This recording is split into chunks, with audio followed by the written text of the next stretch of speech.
Ovo je Dora, 22-godišnja Istrijanka koja bezuspješno traži posao zadnjih 6 mjeseci i ako ga uskoro ne pronađe, pakira kofere i briše iz Lijepe naše, kao što je to posljednjih 8 godina učinilo preko 300.000 Hrvata.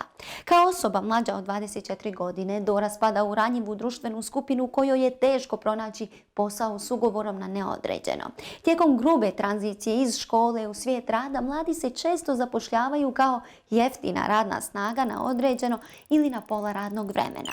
Od tih perspektivnih mladih ljudi očekuje se polustoljetno radno iskustvo, a poslodavce uglavnom ne zanima pa kojom bi ga to supermoći mogli steći tako mladi. I tako ih se ubija u pojam. Baci ovaj emoji u komentar ako znaš o čemu govorim. Dori ne fali samo novca da plati stanarinu i režije, da ima za kavu, da kupi koji komad odjeće. Prijeti joj dugotrajna nezaposlenost, socijalna otuđenost, gubitak vjere u vlastite sposobnosti i kompetencije, narušeno zdravlje i veća vjerojatnost za suicid. Dora je mlada i da, možda nema kilometarsko radno iskustvo, ali ima gigantsku volju da uči. Nije razmažena jer želi ugovor za stalno, samo joj je dosta potplaćenosti i straha od budućnosti.